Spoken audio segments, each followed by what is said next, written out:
कोई किस तरह कोई डाउट पिछले टॉपिक में?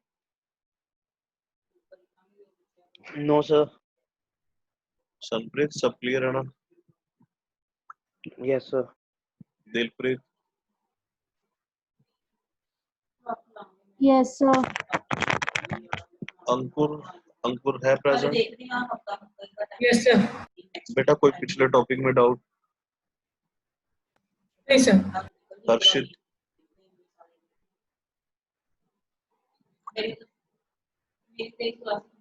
प्रथम जी भी आए हैं। प्रथम सिंगल?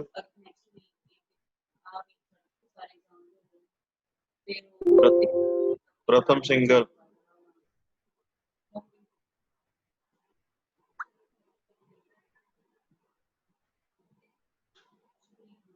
सो रहा है प्रथम सिंगल? संचित अरोड़ा? कोई डाउट पिछले टॉपिक्स में? सर नहीं सर, सारा कुछ क्लियर है। क्लियर है मतलब कुछ भी नहीं आता? वैसे कंसेप्ट क्लियर है? सर नहीं सर, आता है सर, आपने जो कल समझाया था सब कुछ समझ आ गया। चलो ठीक है। So next is gravitation. थोड़ा सा रेपिटेशन होगा ग्रेविटेशन का। न्यूटन्स लॉ ऑफ ग्रेविटेशन पढ़ेंगे हम। वैल्यू ऑफ जी कल हमने निकाली थी। Why known as universal law of gravitation, ये आपको बताया था। एक्सेलरेशन ड्यू टू ग्रेविटी क्या है, फ्री फॉल क्या है, ये भी हम एक करेंगे इसमें टॉपिक। और लास्ट रहेगा relation between gravitation constant and gravity.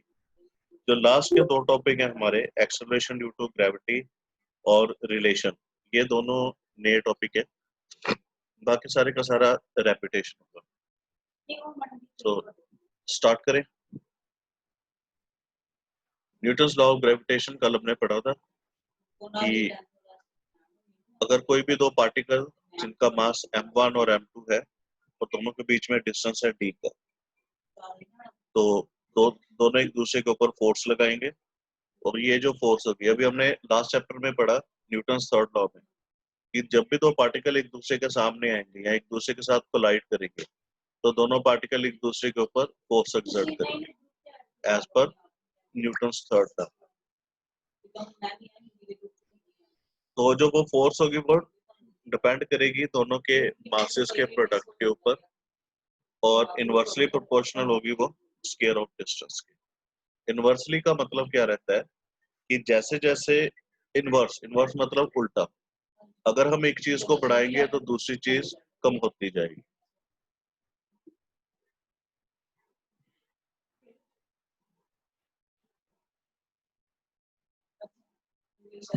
तो जिस तरह से डिस्टेंस बढ़ता जाएगा तो दोनों में जो फोर्स ऑफ अट्रैक्शन है वो कम होती जाएगी, और अगर डिस्टेंस कम होता जाएगा तो दोनों में फोर्स ऑफ अट्रैक्शन जो है वो बढ़ती जाएगी।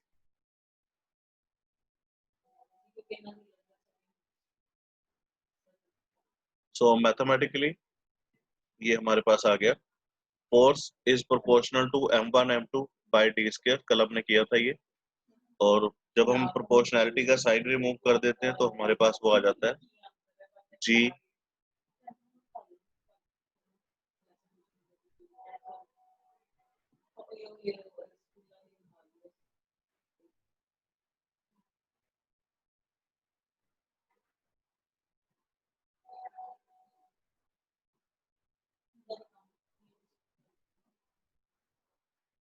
F is equal to g m1 m2 by d square, where g is known as the gravitational constant। और इसकी वैल्यू रहती है 6.67 इंटू 10⁻⁻11 मीटर क्यूब पर kg पर सेकंड स्क्वायर। तो कल भी मैंने आपको बताया था, क्योंकि वैल्यू जो है इसकी कम नहीं होती, कभी कहीं भी चेंज नहीं होती। So this is known as universal gravitational constant. Its value remain constant throughout the universe, so known as universal gravitational constant. The next is acceleration due to gravity. अब देखिए acceleration due to gravity का मतलब क्या है। Suppose हमने किसी एक particle को या किसी एक स्टोन को किसी हाइट से छोड़ दिया, नीचे की ओर फेंका। जब हम उसे नीचे की तरफ फेंकेंगे तो अर्थ क्या करेगी, उसे अपनी तरफ खींचेगी। जैसे हमने कल पढ़ा कि हर एक चीज जब हम फेंकते हैं तो उसकी एक ही डायरेक्शन रहती है, that is towards the centre of earth. उसी तरह से जब हम किसी चीज को फेंकते हैं तो वो अर्थ के सेंटर की तरफ मूव करती है। जैसे जैसे उसका डिस्टेंस अर्थ के सेंटर से कम होता जाएगा, फोर्स जो है वो बढ़ती जाएगी। हमने पढ़ा फोर्स डिपेंड करती है डिस्टेंस पे। ज्यादा डिस्टेंस होगा तो फोर्स कम होगी, कम डिस्टेंस होगा तो फोर्स ज्यादा होगी। तो जैसे जैसे फोर्स इंक्रीज करेगी वैसे वैसे उसकी स्पीड जो है वो चेंज करती रहेगी, और चेंज इन स्पीड को हम नाम देते हैं एक्सेलरेशन। सो किसी भी पार्टिकल को जब हम किसी हाइट से रिलीज करते हैं तो वो कितनी एक्सेलरेशन के साथ अर्थ की तरफ मूव करता है, उसे हम नाम देते हैं एक्सेलरेशन ड्यू टू ग्रेविटी। फिर से समझिए एक बार, हमने किसी एक पत्थर को, किसी एक स्टोन को रिलीज किया फ्रॉम सर्टेन हाइट, तो वो जैसे जैसे अर्थ की तरफ मूव करेगा उसकी स्पीड हर एक बार चेंज होती रहेगी, इंक्रीज करेगी। तो जैसे जैसे उसकी स्पीड हर बार इंक्रीज कर रही है, तो स्पीड के चेंज करने से एक्सेलरेशन एग्जिस्टेंस में आएगा। तो ये एक्सेलरेशन किसकी वजह से है? अर्थ की ग्रेविटी की वजह से। तो इस एक्सेलरेशन को हम नाम देंगे acceleration due to gravity. It means कि जब हम किसी पार्टिकल को मूव करें, फ्री करेंगे या उसको फ्रीली रिलीज करेंगे, तो किस एक्सेलरेशन के साथ वो अर्थ के सेंटर की तरफ मूव कर रहा है, that acceleration is known as acceleration due to gravity. ये क्लियर हुआ आपको कॉन्सेप्ट?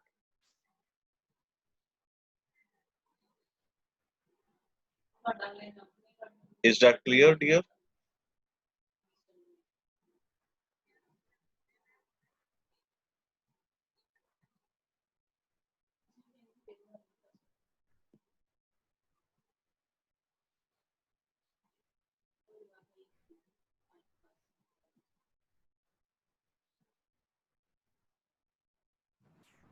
जैसे जैसे ये आपके पास एक पार्टिकल शो हो रहा है, हमने यहाँ से एक बॉल को रिलीज किया। जैसे ही हमने इस बॉल को रिलीज किया तो बॉल मूव की टुवर्ड्स द सेंटर, और किस स्पीड के साथ वो मूव की, that is known as acceleration due to gravity. हाँ जी, कौन डाउट पूछ रहा था?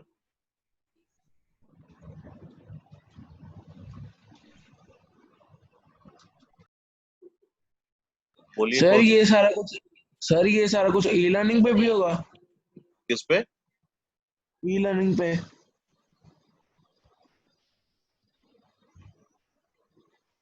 आपको यहाँ पे समझ नहीं लग रहा? अरे सर वैसे पूछ रहा था। प्रथम बेटा, कभी तो ऐसी बात करो ना कि मुझे प्राउड फील हो आप पे। Okay sir.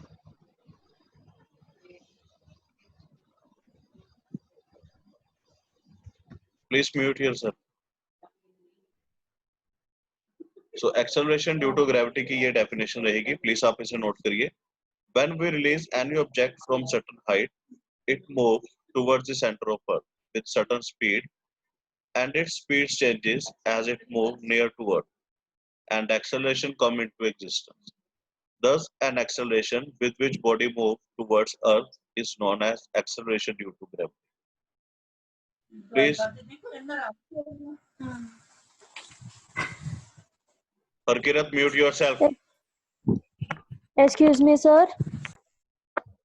जी सर ये हमने पहले ही सारा लिख लिया था। हाँ, जो हमने चैप्टर सिलेबस स्टार्ट किया था तब भी हमने किया था ना एक बार ये।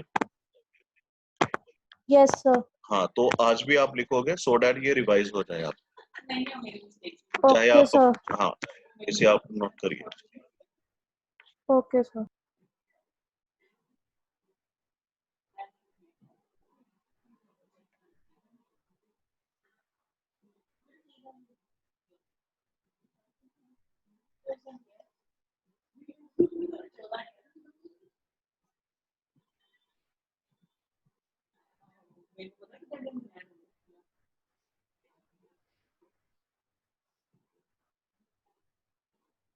Please note out this statement. This is definition for acceleration due to gravity.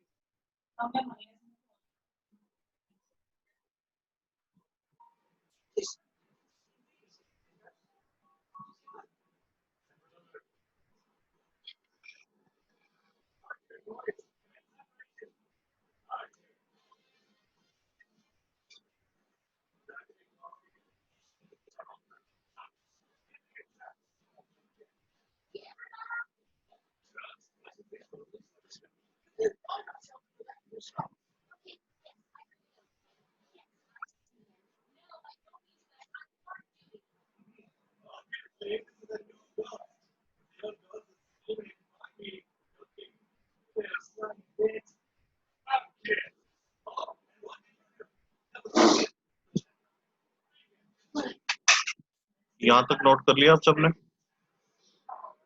No sir.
हो गया बेटा?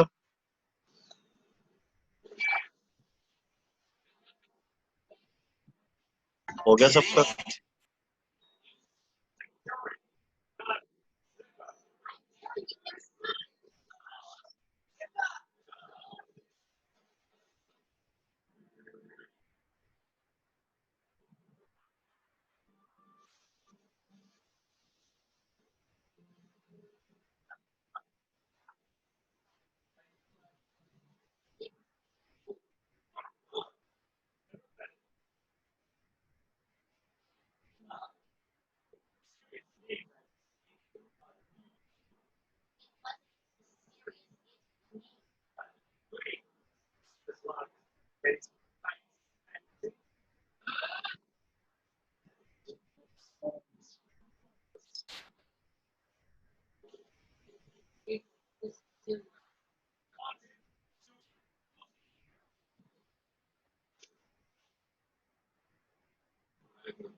सर लिख लिया।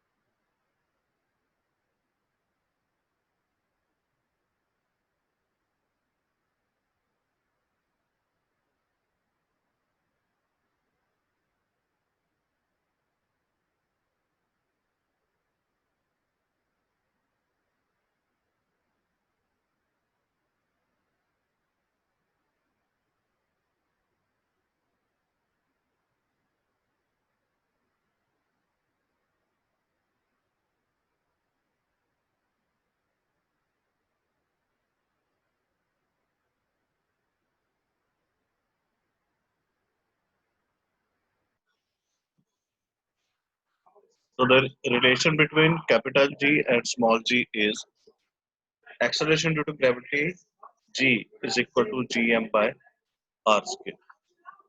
तो यहाँ तक क्लियर हो चुका है सबको?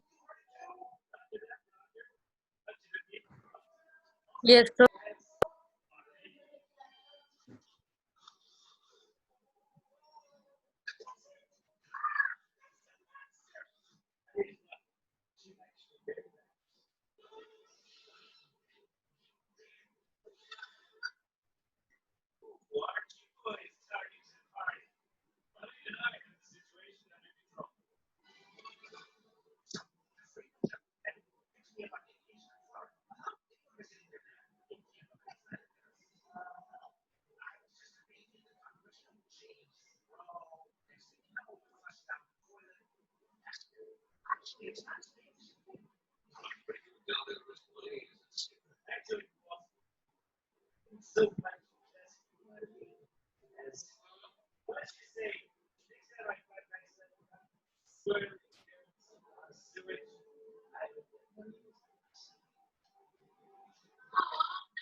So अगर आपको एग्जाम में क्वेश्चन आता है कि what are the factors on which small g depend, तो आपने फर्स्ट 2 पॉइंट्स उसमें लिख देने हैं.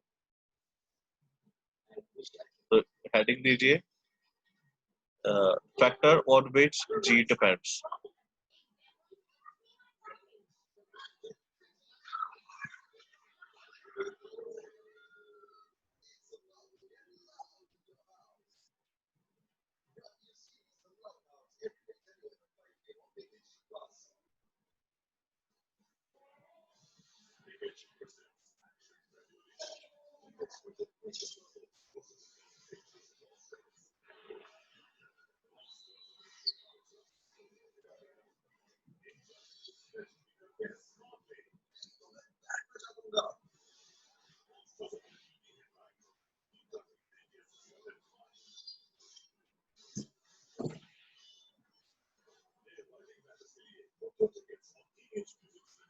First is mass of planet, and the second one is the size or radius of planet. The value of G is independent of mass of body. The value of G is same for lighter as well as heavier body.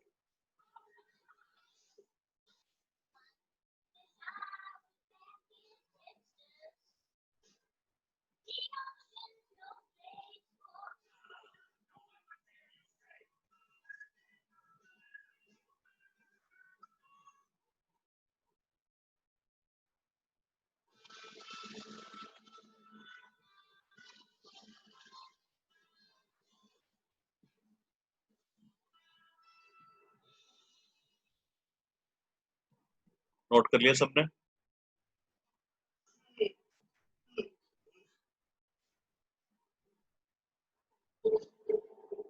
Sanpreet? Yes, sir. बेटा कोई doubt इस chapter में? No, sir.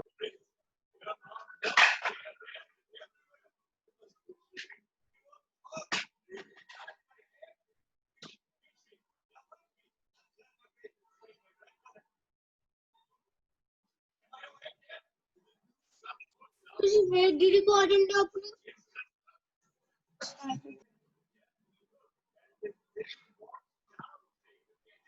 Now तो अगर आपको किसी को भी किसी भी टॉपिक में कोई डाउट है तो प्लीज डिस्कस करिए. इस चैप्टर के अब न्यूमेरिकल हमारे पास पेंडिंग है. बाकी के जो पार्ट थे इसके वो सीबीएसई ने रिमूव कर दिए, डिलीट कर दिए इस चैप्टर में से. So please discuss if you have any doubt. Next week onward we will start with the numericals. तो आप एक बार इस चैप्टर को रिवाइज करके रखिएगा so that इजी रहे हमारे लिए numericals को सॉल्व करना. Please feel free to discuss your doubt.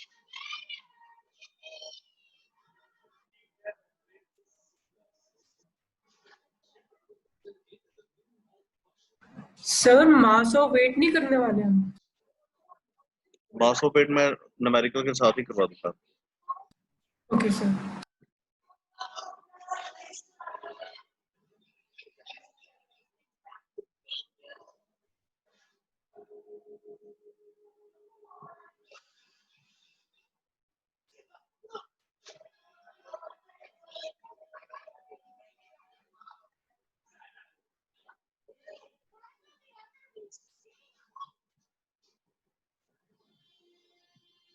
अंकुर, कोई और टॉपिक बेटा हमारा पेंडिंग हो तो प्लीज डिस्कस करना, रह ना जाए कोई। Okay, sir. Sanpreet, please go through your NCERT.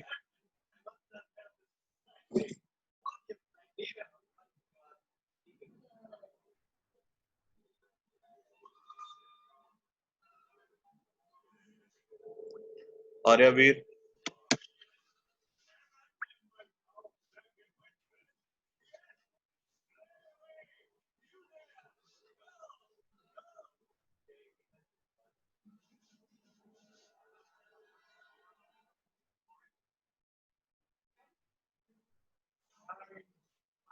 Aryaveer Singh, सो रहे हो? प्रथम सिंगर, यस सर। बेटा ये टॉपिक ई कॉन्टैक्ट पे भी होंगे तो प्लीज देख लेना इसे। Okay sir. नोटबुक कंप्लीट है तेरी? सर वही कर रहा हूँ। मतलब पढ़ नहीं रहा जो पढ़ा रहा हूँ? नहीं सर, वो भी पढ़ रहा हूँ जो कंप्लीट भी करना है आज। Multi talented Pratham. Thank you sir. Vaibhav,